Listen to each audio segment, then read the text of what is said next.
Tiger in a Trap, a Bokul of Berg's novel. First tournament, the round robin.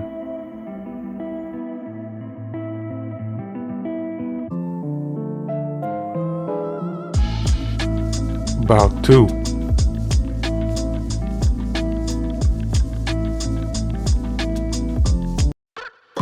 The ring walk. The metro was launching itself towards Lionel Gros like a D. Ivan Drago, doing stomach crunches and running on the elliptical machines at the gym. Angels be like nerdy Soviet scientists looking on, writing reports. You can suffer more, for the big guy. This is how she be feeling whenever Bokul had to exit her comfy zone and go somewhere else. Just bangs and bumps at crazy ass speeds, hoping that it was all meant to reach a goal or something. Bokul had to get used to the rough ride. That's life though, no problem. The jam she was listening to right now was Hypnotized by Biggie, head bumping, front back front. The two plastic bags holding the veggie sandwiches were dangling as her body shook so much. Shake, shake, shake, shake. She was standing firm, holding on to the metal pole with her tiny hands, even though there were many seats available. When she got in the wagon a few minutes ago, 3 dudes decked out in desert gear, turban and white Arab dress, checked her out. A chill came over her neck and she walked further away. One of them, straightening his long black beard with an afro comb, lolled his tongue at her like a dog. Yuck. He slipped his grooming piece in his chest pocket on his robe and took a step towards her. You... No. She walked to the other end of the wagon. This type of sexual energy was just raw. Like fuck man, keep it civilized. Control yourself. On the opposing escalator, she was greeted by the cold, hateful stares of aunties. They probably talked about her, making up a reputation, how she gotta be shameless, how she gotta be rude. Most likely they warned their daughters not to become like her, and they surely prayed to God for their sons not to fall for her. It'd be like, don't you dare bring that shameless fisherman's daughter home. That last part was actually something Moni said all the time. She hated villagers and people with small minds. Anyways, Bokul wasn't a bad girl. She always remembered what Rocky said to little Marie.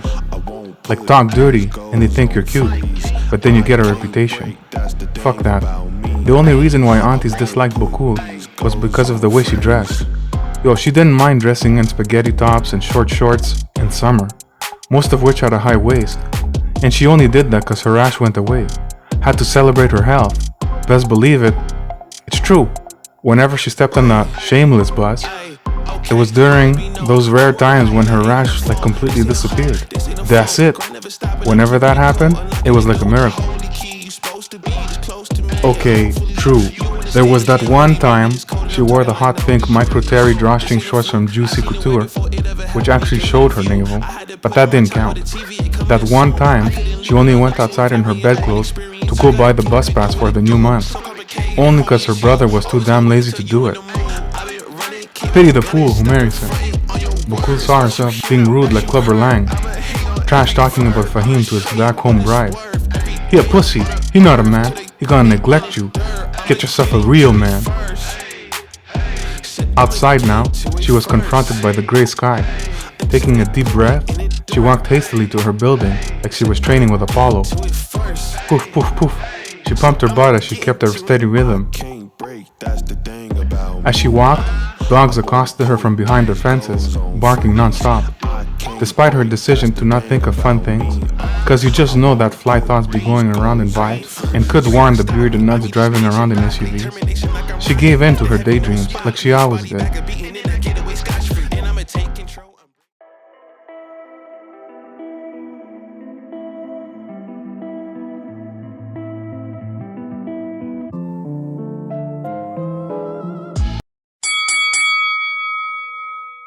Round 1. Once inside her house, she went to the kitchen and was greeted by her older sister there.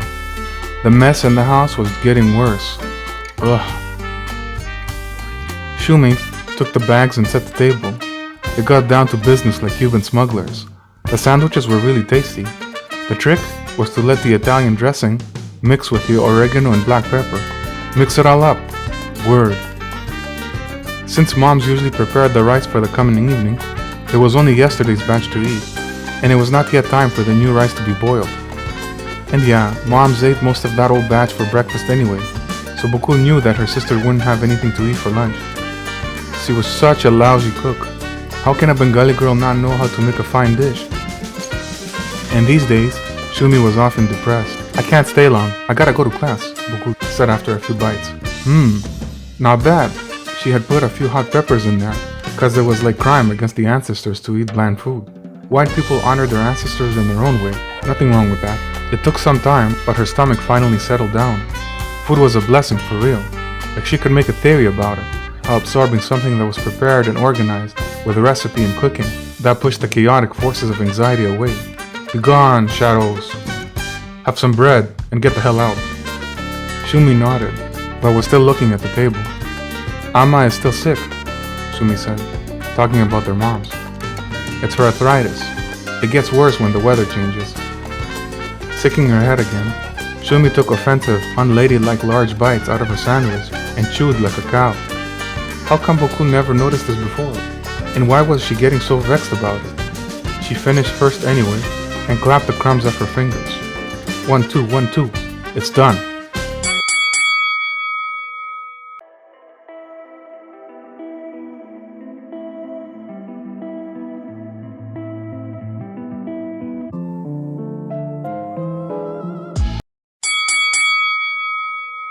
Round 2.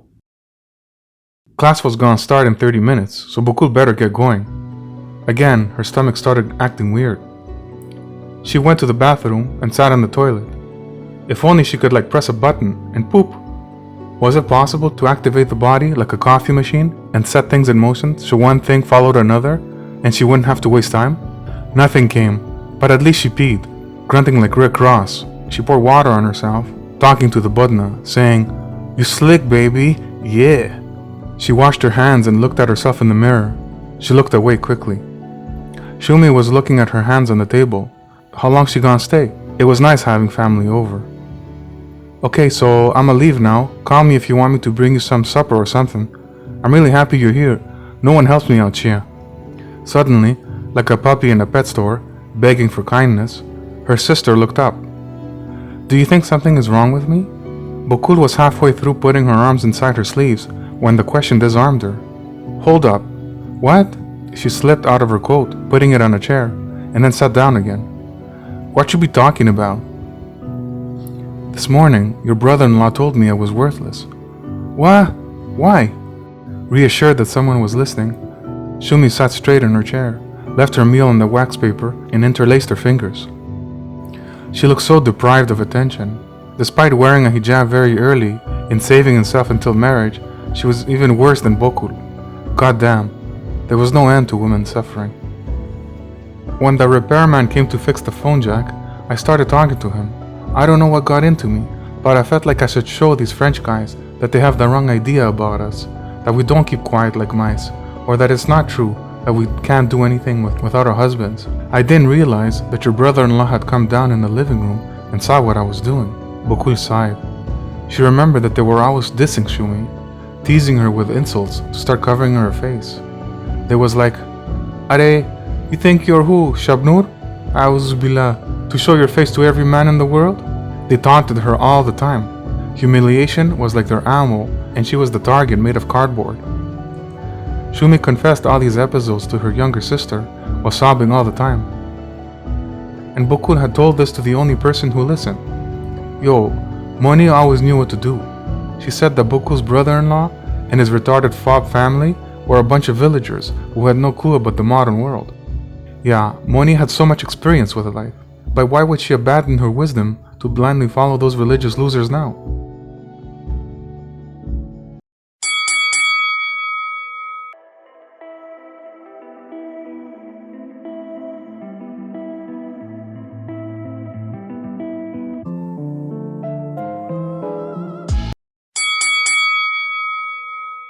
Round 3. Anyways, Moni did say last month that Bokul should be grateful that her parents hadn't found her a husband yet. That wasn't accurate though. Bokul's parents had tried really hard to find her someone many times, but none of the guys her parents chose actually liked her. They found her too dark, too skinny, too this, too that. If Moni said so, it must be true though. But today, Moni was saying Bokul should get married. So confusing. Part of her wanted to be with someone real bad, even though she was dead in the poon. No joke, she didn't want to be alone anymore. She made a checklist once, when she was still innocent. A decent man, who respected family and did not cheat, gamble, and insult her. Now she would make a new checklist. A good-looking Bengali guy, tall, with long hair. A bad boy would be great, but one with good manners. She couldn't live with someone who shouted at the cricket match on the television while eating puffed rice. And he should be funny, so that when Bokul invited Moni over with her future husband, Bokul's dream guy would say fly jokes, and everyone would laugh so hard that tea would spill on the saucers, and she would feel good about being in love with the funny bad boy. I think he wants to divorce me, Shumi said. This brought Bokul back from her reverie. Said Bhai doesn't even speak French, so I'm pretty sure he didn't know what she was telling the repairman. Shumi started letting go of the tears clinging like purses to her eyes. He waited until the repairman had gone, and then walked up to me. Then he told me that I had lost all my worth as a woman. It felt as if he spat on me. Reaching out and taking her sister by the shoulders, Bokul held on tightly. That was the world they lived in, where a woman's respect was measured by a man's insecurity. But what else could they do? If only they could choose the guys that they liked, so they could be treated with tenderness and respect. Peace and love, you dig? You know, she once said that to her pops, and he laughed, in a relaxed kind of way. He wasn't always mean. Sometimes he could be funny, but on that day, he said that she watched too many Indian movies, and they had corrupted her mind. What was so ridiculous in being treated with tenderness and respect? Bokul still hoped with all her heart that she will meet a guy who would give her what she wanted. Maybe if she was more religious, she'd be like, Inshallah, it will come. You just gotta be patient. Moni was right though. Bokul was lucky not to be married to a back-home husband. She shivered when she imagined herself naked in bed with the bearded guy she saw in the metro. Yuck. He'd get a hard-on just cause he sat wrong on a cushion, and then he'd push the woman down, and he'd bust a nut in a minute. Cause he just wanna get rid of his desire, and then when it's done, he'd command her to go make him something to eat. And you know a woman be holding that stuff in until she break, and then she'd make an emotional drama about not being loved enough, and then dishum, she gets the beat down, cause guys like that don't like to hear criticism. Women be there to fuck, cook, and make babies. That's it.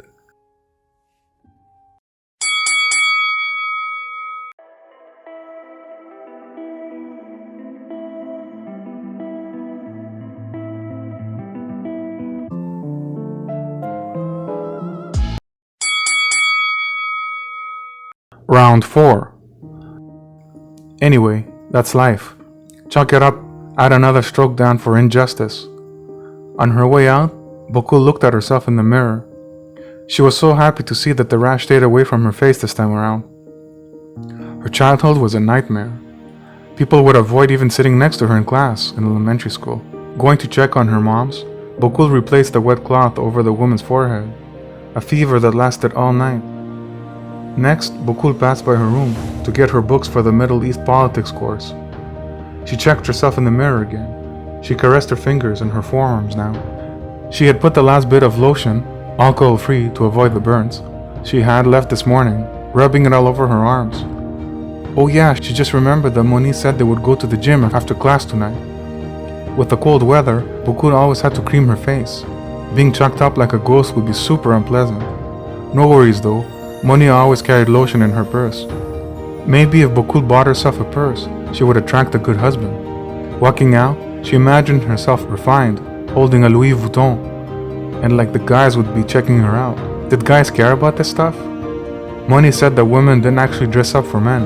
They dressed up to get appreciated by other women. Weird, huh? Yo, if Bokul could be half as fly as Moni, And for sure, Bokul could probably get her choice of some quality guys though. She started fantasizing about hugs, cuddles, kisses, and dope stuff like that about love. That was new. She'll have to invest some more in her appearance for sure. Like buy this hairstyles. Maybe she'll join a dance class this year. For real, being physically fit was the best way to feel confident. And being confident was the surest way not to be depressed. Bokul was hype now. Motivation was key. She gonna ask Moni to show her some dance moves. Bokul walked fast to the metro and rushed to school. She couldn't wait to see Moni again. It's like ever since Dawson, just thinking of being in that blessed company made Bokul feel happy to be alive. Like Moni was a drug or something. If that's how it be, then Bokul gonna do what? Yo, you know it. She saw herself wearing a ball cap and a gold chain around her neck. I'm high all the time, I smoke the good shit. Rap quiz, quick. Who said that? Yeah, it's 50.